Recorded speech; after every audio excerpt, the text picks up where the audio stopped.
where I go through every matchup in the upcoming slate of football games and pick which teams I think will be winning and why. So, without further ado, let me present to you Week 15's Thursday night football matchup. This is going to be a game between the Los Angeles Rams and the San Francisco 49ers. As this video is being made, it currently stands that the LA Rams are sitting at a record of 7-6, while the 49ers sit at 6-7. Both teams trying to avoid, playoff elimination. Not the best of seasons from either of them, but they both can technically still make it as not only a wild card spot, but a division leader, more likely as a division leader. Right now, it's the Seattle Seahawks on top of this division at a record of 8-5, with the Rams at 7-6 and the 49ers and Cardinals at 6-7. So definitely a lot to play for here in this game. Now, as far as who I think is going to emerge from this game victorious, I do have to lean towards the Los Angeles Rams for a number of reasons. One, let's start with the 49ers, why I don't think it's going to be them, even though they're playing at home. The 49ers have just been a lot less impressive this season than I think all of us were expecting. After a great playoff run, a trip to the Super Bowl yet again, they've been in that Super Bowl window for quite a while, and yeah, it seemed like it was going to be yet another promising season, but just hampered by injury after injury. And I don't think that their defense is as good as last year. Their offense hasn't been as good, just all across the board. Unimpressive, a surprisingly unimpressive season from the 49ers, and they're coming off a stretch where I think that they haven't done well against real playoff caliber teams, contenders. In the last couple weeks, they have dropped a game to the Seahawks, who lead the division. They have dropped a game to the Packers quite badly, and they've lost a game to the Bills in the snow.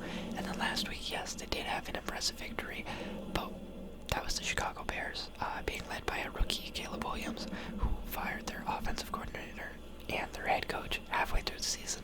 So I don't think it would be fair to count that as like a bona fide strong victory.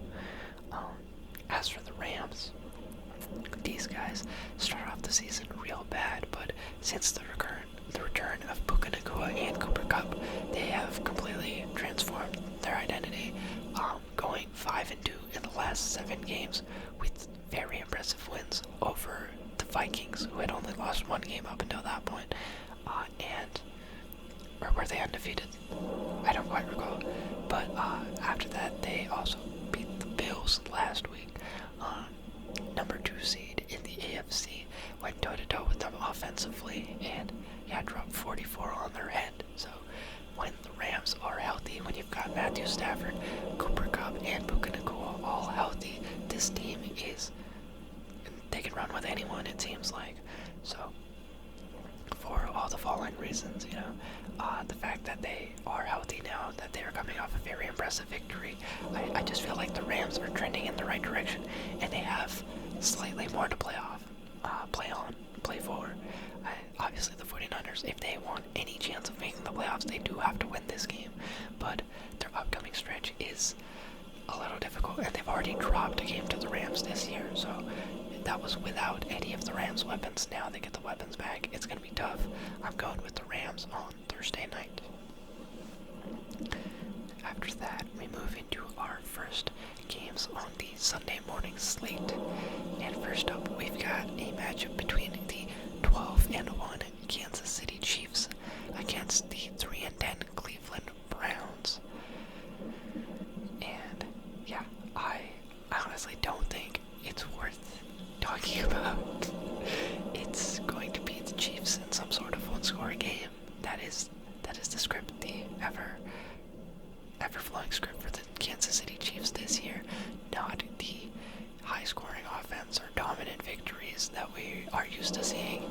It's been a lot of close games. Just good enough execution and maybe a little bit of luck. I do have to say, it's not even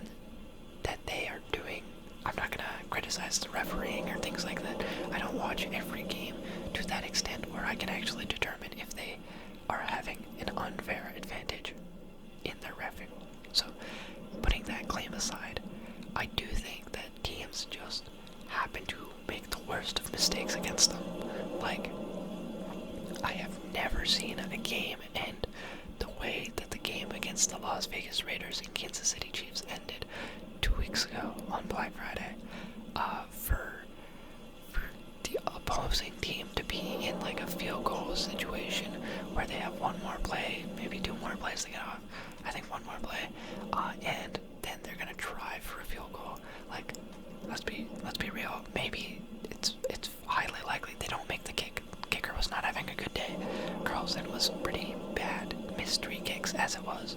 So, all that aside, for you to be in that situation and then somehow have them have an errant snap and a penalty that is not false start but actually an illegal shift. So the live ball counts and you recovered it all in the span of like the last 5 seconds of the game, so they can't even get the kickoff. I have never seen anything like that. Like, the Raiders just somehow handed them the victory. The Chiefs did not do anything in that situation. The blocked field goal, that's effort. Some of the other penalties and things like that, who knows? Overtime victory, yeah, you constructed that drive. Maybe you got the coin flip in your favor, but you still constructed a drive. You still did it. They did nothing. They did not do anything. It was truly the most bizarre thing. It was just, the game is over and you have won. So, I don't think it really matters what I say for this. I think that the Browns, Jameis Winston has been incredibly fun. I've had a lot of fun watching him throw the ball around in that Cleveland offense. Hoping for Jerry Jeudy big game once again, just because it's fun to see 400 yards, 3 touchdowns, 2 interceptions. So, yeah, if the Browns can take the Chiefs down, I think it would be great. It would cause a lot of pandemonium. But they turn the ball over a little too much, and the Chiefs, they'll just execute in the last minute. So, going with the Chiefs there. After that, we have a matchup between the 5-8 Cincinnati Bengals against the 3-10 Tennessee Titans. Now, this one also pretty easy for me to call. I will go with the Cincinnati Bengals, and the Bengals are truly like the opposite of the Chiefs. It's impressive. Their defense is so bad that they will play to anyone's level. It doesn't matter. Cowboys, it could be the Steelers, it could be on any team in this league. They are running with them, and then they are allowing them to outdo them in the last couple minutes, and they're blowing the game. Bengals truly, like, offensively, Joe Burrow has done such a great job this season, and the defense has just done so poorly. So I'm not even going to say this is a blowout or anything. This could be a very close game. This could be 25-28 victory in favor of the Bengals. That's just what their defense is capable of. I do think ultimately they are the better team. And yeah, like against the Cowboys, even if it's close until the last minute, they will eventually come out on top. And the Titans, I honestly don't think the Titans need to be trying to win these games. Like, you got that win against the Texans, and that was pretty cool because it's divisional. Save your draft pick, bro. Like, you need a quarterback. You need a quarterback bad. Do not win more games. So yeah, go to the Bengals here.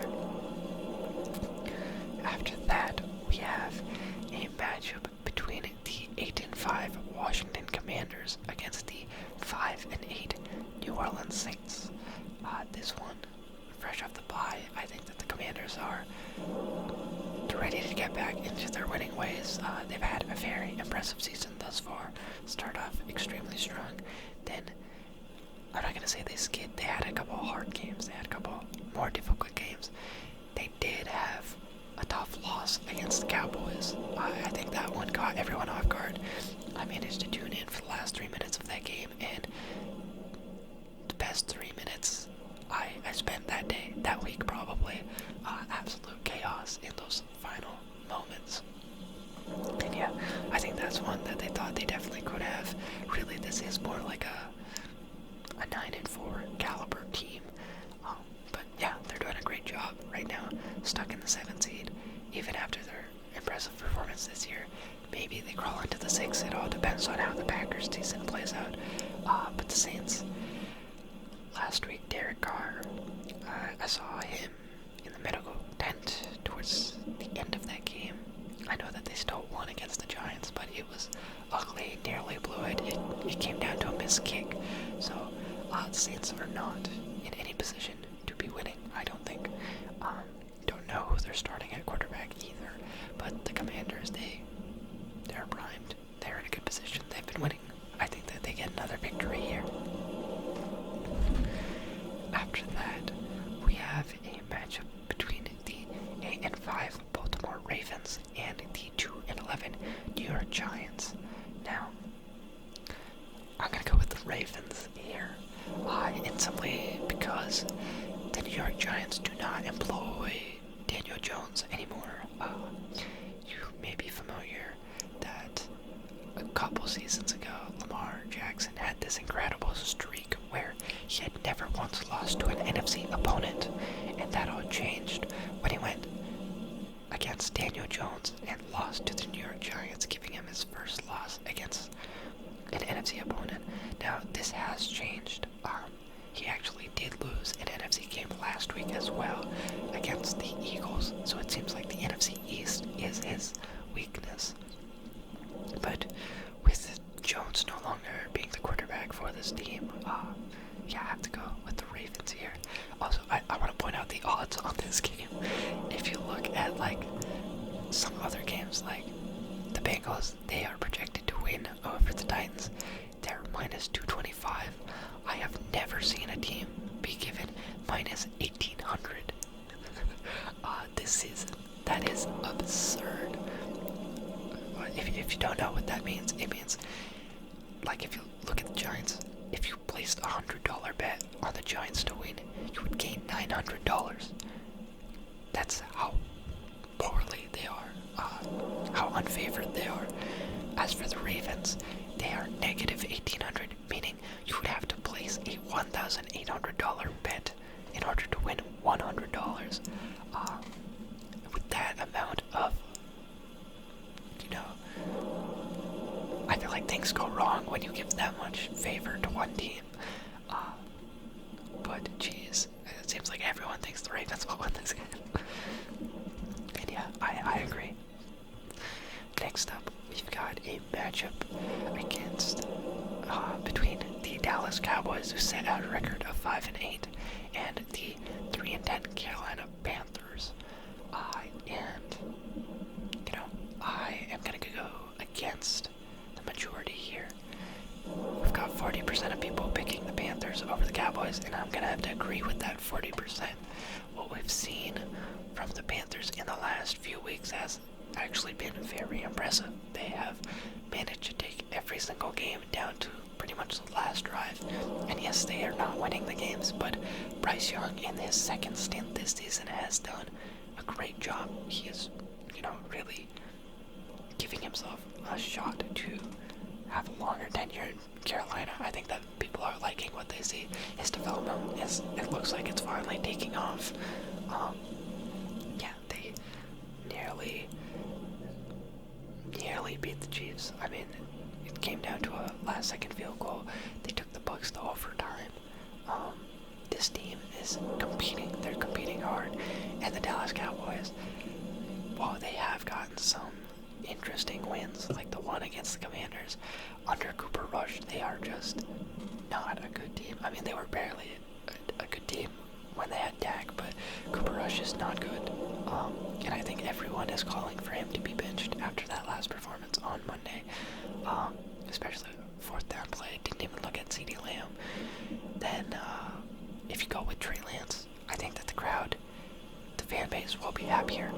But he hasn't played a snap this season. I don't know what to expect from him. And Bryce Young is kind of rolling, by his standards, by Carolina standards. They are doing well. They're in a good groove right now. And so, I'm going to go with the Panthers winning here. Winning in the Jonathan Mingo revenge game, if he even makes an appearance. But yeah, I'm going to go with the upset, with Carolina winning in this game. After that, we've got a matchup between the 3-10 New York Jets and the 3-10 Jacksonville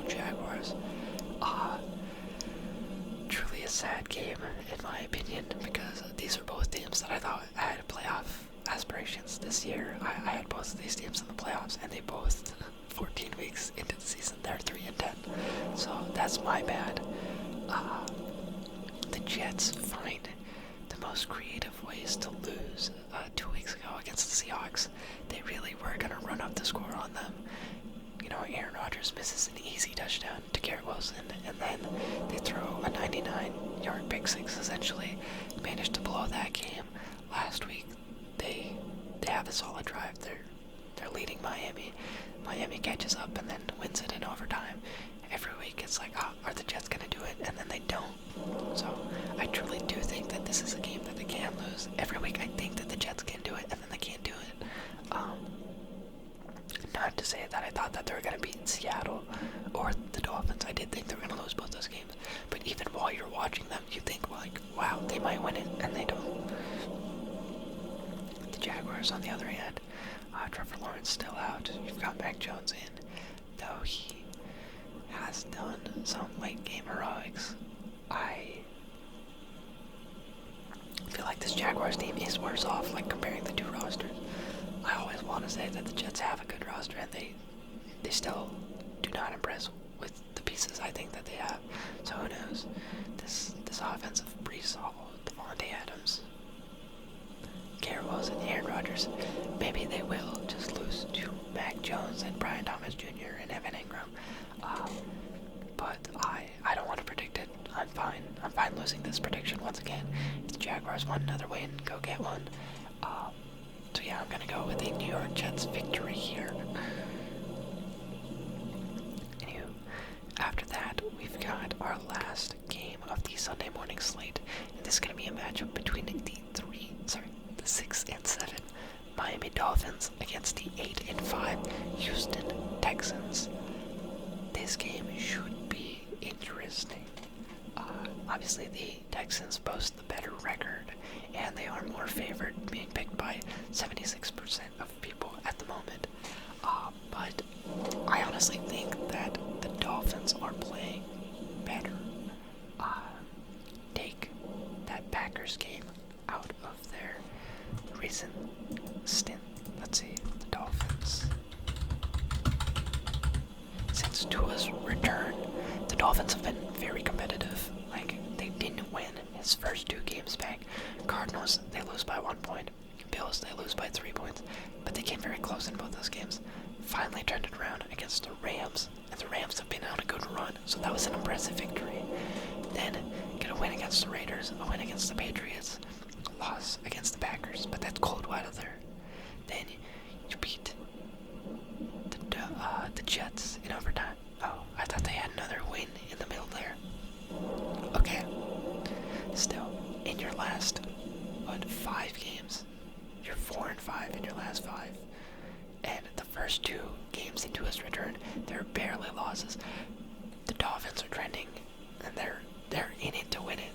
You should have seen the way that Jonnu Smith was screaming last week in that overtime drive.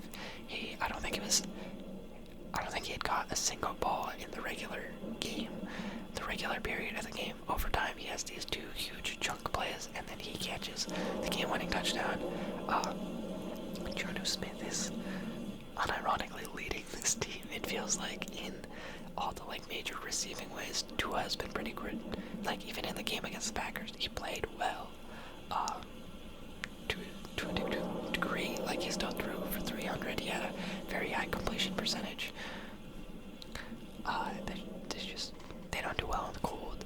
But the Texans, on the other hand, I feel like they haven't looked good. They, offensively, in every game except for the one against the Cowboys, their offense is questionable as of late. Dropping games like the ones to the Titans, barely being able to beat the Jags. They have been struggling to a degree more than I would be comfortable with at this point in the season. And yeah, it does concern me a bit. I don't think that they look as good as I was hoping that they would. Right now, as it stands, I think that the Texans are a team that I would not pick to win a playoff game. Last year, I felt like regardless of who they were playing, they could probably pick up one. Maybe not regardless of who they were playing, but as the division leader against the wildcard picks, I was going to take them. This year, the wildcard is kind of strong, and I do think that I would pick almost any of those teams over the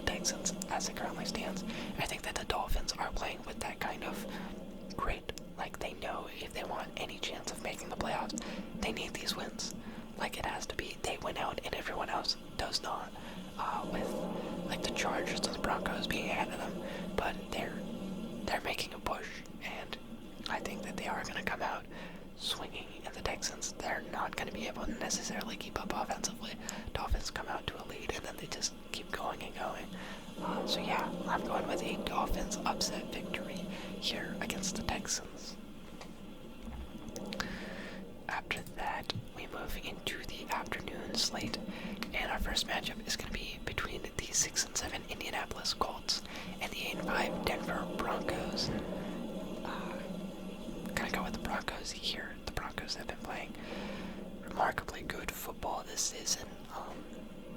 Their defense has been great. Bo Nix playing very, very well compared to where I thought he was going to play, where this team was going to be truly 1 year into their rebuild.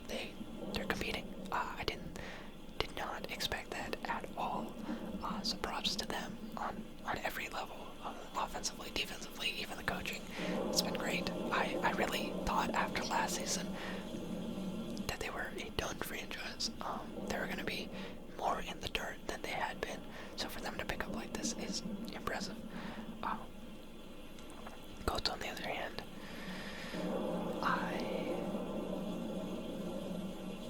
I just don't see it happening. I feel like this team, this Denver Broncos team, on the defensive side of the ball is more than the Colts can handle at the moment. They are still shaky. They're still a shaky team. I think that they're trending fine. Like 6-7 isn't that bad, but you've had some ups and downs with your coaching decisions. I mean, I don't really disagree with anything that they did. I guess they just don't show continuity. And the Broncos, on the other hand, they have done just that. They haven't really been shaky in any of their decisions, any of their games.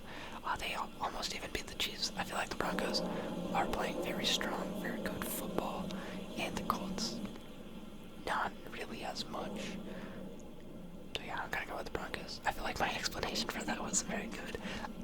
I don't have much faith in the Colts winning this game.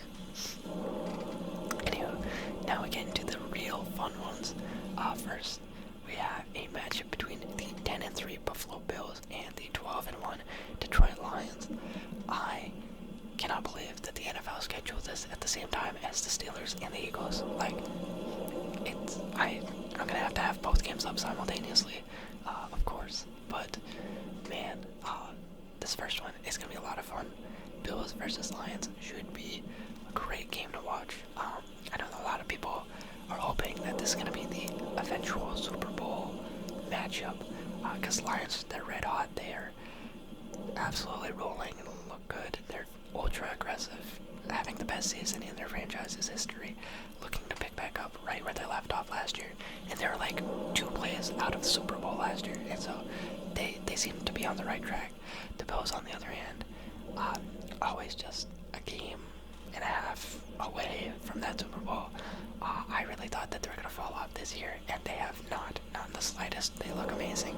I do think that Josh Allen should be the front runner for MVP, simply because, like, the Eagles, I thought that they were going to do well. Saquon, him putting together all these numbers, it is very impressive.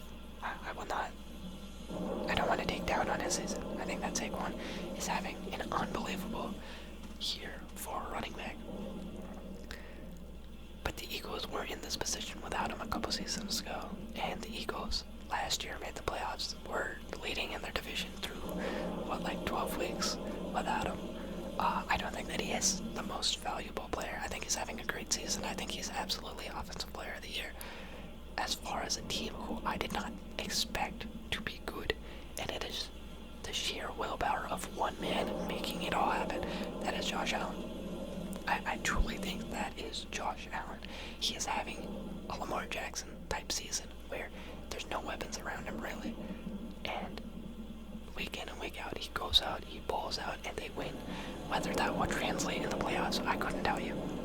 It's going to be very hard, I hope, but it's just like the guys around him. You can't tell me anyone is having that amazing of a season in that Bills offense except for Josh Allen. James Cook has been solid. I'll say that he's been solid. Shakir has been solid. Amari Cooper, not that great since he's been there. Dalton Kincaid, incredibly disappointing. And then what? We're talking about, like, Mac Hollins. I don't think that Keon Coleman has been that great. Like, for them to be 10-3 and 10-2 last week with that surrounding cast, it's Josh. Now this game, it'll be tough. The Bills allowing the Rams to score 44 last week. It's hard for me to say that they are going to win because the Lions' offense is all of that and more. Like, take everything that the Rams just gave you.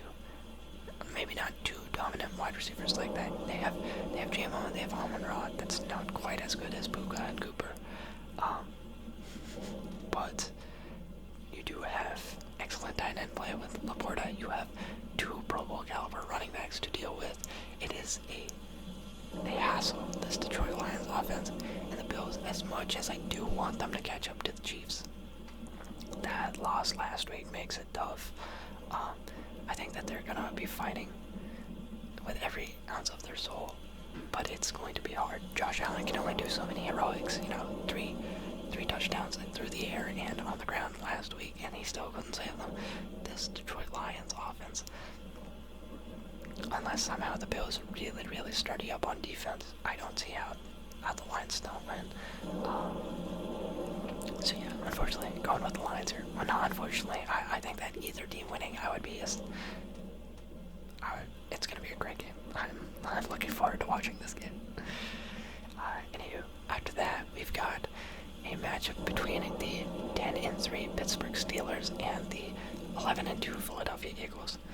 Also, a fun game. This one is, I feel like the Bills and Lions represent the, our team history is kind of bleak, but we have very energetic fans, like two very currently positive fan bases that are thriving. The Steelers versus the Eagles is this is a gritty matchup. Two teams that they have intense fans in a slightly negative connotation kind of way. Just the way that I have come across Eagles fans and Steelers fans, they are more obnoxious in my opinion. But that's literally just guys I went to high school with. It doesn't represent the whole fan base. Nonetheless, I think that this is going to be a lot of fun. It's going to be a grit and grind kind of game. Steelers having a great season, a lot better than I thought that they would. And the Eagles,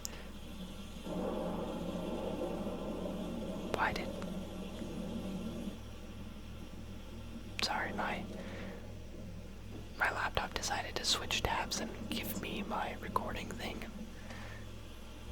It's not done recording. I don't know why it wants to do that, but okay.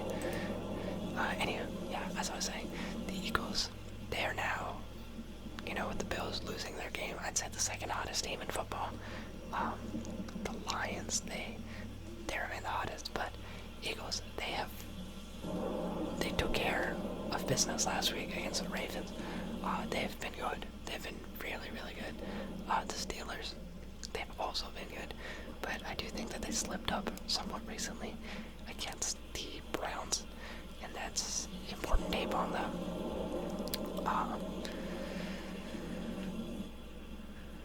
It's tough to say. I think that both defenses are playing really well. Steelers defense, almost as always, just their line is nice. TJ Watt, in a year that he is playing, he's a beast. But the Philadelphia secondary has been playing lights out football, and if you compare offenses, I do think that is a clear advantage to Philly, just because the Steelers, they get it done with Russell Wilson and George Pickens and all these guys, but you also have to consider that George Pickens, it's not certain that he will play. Mike Tomlin did say it's an outside chance that he returns from his hamstring injury to play in this game. So when you take away their best weapon, then you've got the ground game with Jalen Warren and Najee Harris. But I do think that, offensively, Philadelphia has so much more, with Jalen Hurts being dynamic quarterback, with their impressive two starting wide receivers, and then you have MVP conversationalist in Saquon Barkley. There's a lot of defensive pressure for the Pittsburgh Steelers, and I just think, ultimately, I do think that the Philadelphia Eagles are the better team, so I'm going to go with them winning this matchup, but it should be fun. Like, I think that the Steelers can pull out a victory here. They manage to do really well in these situations. They're good in one-score games as well, and I don't think that they make many silly mistakes, so the Eagles, they kind of stopped making silly mistakes, left that in their past, I want to say, but this would be a bad game for those two. Let's put it that way. After those two ever exciting matchups, we get a game between the 3-10 New England Patriots and the 6-7 Arizona Cardinals. Look, the Patriots, they're going to be playing spoiler, if anything, in this game.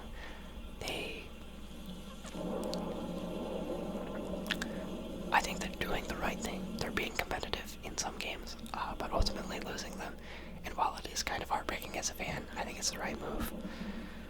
There are a lot of bad teams this year. There are a lot of 3-win, 4-win teams.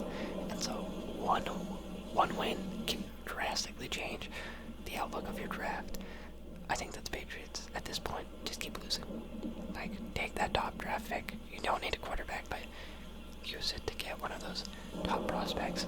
Cardinals, on the other hand, don't give up. You were at the top of this division a couple weeks ago. You're still not out of it.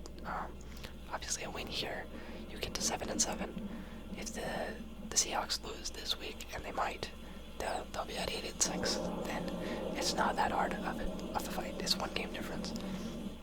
You did lose against them last week, and that's kind of costly, but still not out of it. So Cardinals playing for a bit, and I don't think that the Patriots are really playing for all that much. Like, obviously, they're going to try and compete. Drake May going to develop. He's been playing nice, but yeah, I feel like the Cardinals will walk away victorious here. Next up, we have a matchup between the 7-6 Tampa Bay Buccaneers and the 8-5 LA Chargers. The Bucs climbing back to a winning record, now leading the NFC South. Not something that I predicted, just because with those injuries to Mike Evans and Chris Godwin, I thought that their season was kind of a bust after that. But no, the Falcons decided they want to fall off the face of the earth, so the Buccaneers are back in the running for this NFC South. Once again, I think it's going to be a year where the NFC South winner barely cracks 500 and then probably gets bounced. I mean, last year, that wasn't the case. We did see the Buccaneers win against the Eagles. But I don't know if I feel that way about any of the NFC South teams. They're just not really like that. And the Chargers, I think that they're upset. They know they could have done it last week. It was very close. Really, they just needed a better kick on that last drive. It's very hard to say. Get one more stop, and you could have done it. Get a better kick on the last kickoff of the game. Maybe that gives you more space. The Chiefs don't have the option to do it, but truly frustrating for the Chargers to play that game and nearly come out on top, and then at the very last second they happen to lose it. I think that they're going to be mad, and they're going to be taking their frustration out on this Bucs team. Bucs team has a pretty porous secondary, and I think that Justin Herbert has been bottled up a little bit. Lad McConkey, I don't think he played last week. I think he comes back, and I think that the Chargers kind of light it up, throwing the ball more this week. And yeah, they get the victory here. Finally, let us move into our Sunday night matchup. This is a pretty good game as well, between the 9-4 Green Bay Packers and the 8-5 Seattle Seahawks. When I see this matchup, I think of that NFC Championship. I don't remember the round, but that game against Rodgers and Wilson. You know, the Brandon Bostic game. The Brandon Moss again. That one. And yeah, that game has nothing to do with this, so let's talk about the current day Green Bay Packers and Seattle Seahawks. Green Bay losing last week on Thursday night to the Lions. That was, I think, tough, but to be expected. The Packers, they've had a very impressive season, and their main losses really only come from this division itself. They lost to the Vikings, the Lions. I think the first game to the Lions as well. And then they lost to the Eagles in week 1. So outside of their own division, they do pretty well. The Seahawks, they've had a confusing season. Start off the season super hot at 3-0, then found a 3-3. At one point, they were last place in this division, and then they have had some sort of resurgence, and now they're back to the top. They are interesting. It's hard for me to put into words why I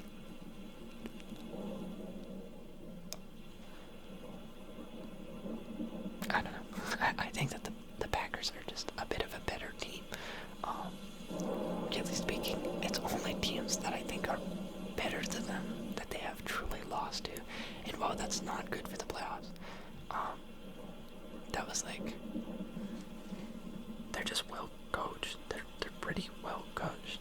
I think that even in all those games where Malik Willis was filling in for Jordan Love, they won those, and they won them pretty well.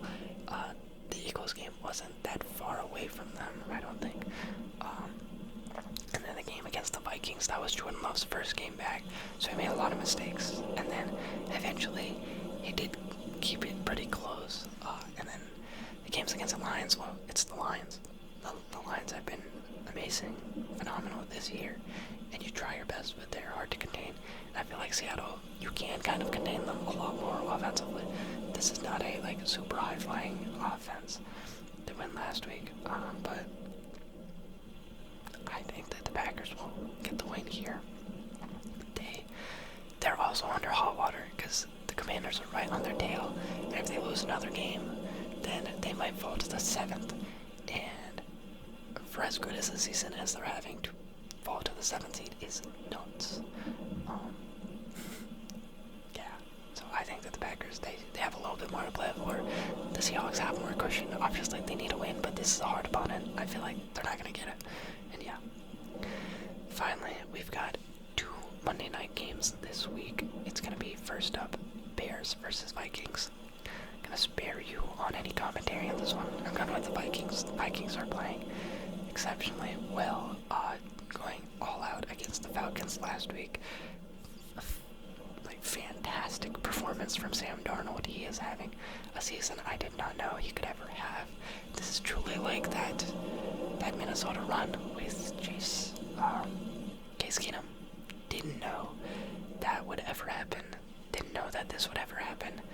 They go out, they might win a couple games. It's so weird. It's so weird because even right now, all I see is where will Sam Darnold be next year? It's no one thinks that is the long-term solution, but they're still having such a great run, and I feel like that has to be incredibly weird if you are the Minnesota Vikings, where does the organization really believe that after you have an 11-2 start, do not just run it back? I don't know.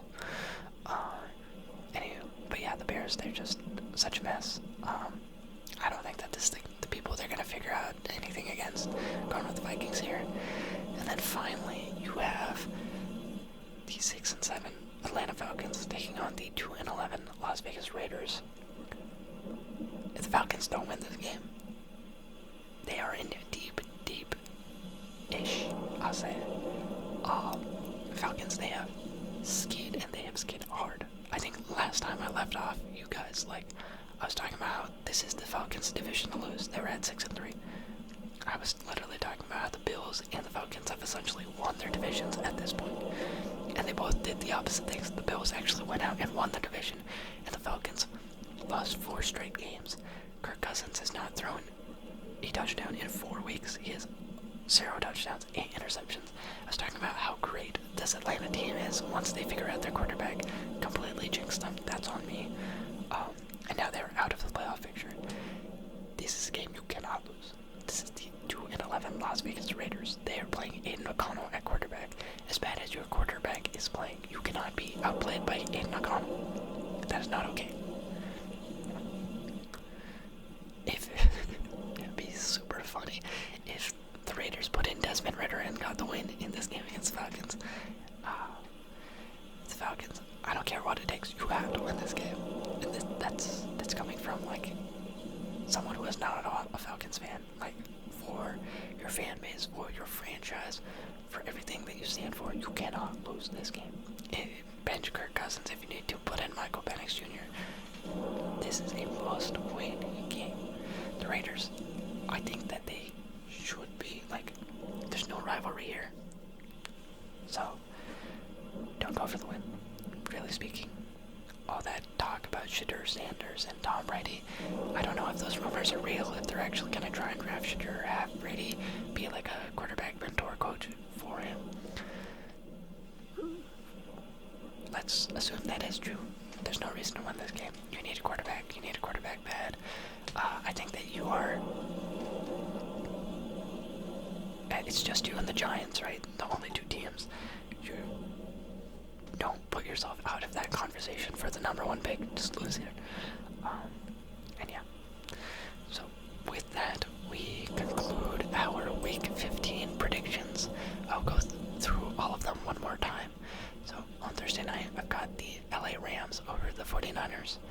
On Sunday, I've got the Chiefs over the Browns, the Bengals over the Titans, the Commanders over the Saints, the Ravens over the Giants, the Cowboys over the Panthers, the Jets over the Jags, the Dolphins over the Texans, the Colts over the Broncos, the Bills over the Lions, the Eagles, Sorry, I started just reading them in the order that they were listed. My brain is not computing. I just finished up finals, or I'm about to finish up finals. I have a presentation later today, but my brain, like, I slept like 2 hours yesterday, and then tonight I got more like 7, but I think I'm still in recovery. So let's take that again. After the Jets from the Jaguars, Jets over the Jaguars, Dolphins over the Texans, Broncos over the Colts, Lions over the Bills, Eagles over the Steelers, Cardinals over the Patriots, Chargers over the Bucks, Packers over the Seahawks, Vikings over the Bears, and Falcons over the Raiders. So, yeah, with that, thank you for watching. If you enjoy content like this, feel free to like, comment, and subscribe. And please let me know in the comments what you think about these predictions. Shoot your own predictions, who you think is winning and losing, why. I'd love to hear. And yeah, I think that this is going to be a lot of fun. We finally returned to a full slate of football after all those bye weeks. Just 4 games left in the season. This is when it starts getting really dire for some teams. So the best football is yet to come. I'm really looking forward to it and looking forward to making more videos. So thank you as always. And yeah, thanks for watching. I will see you next time.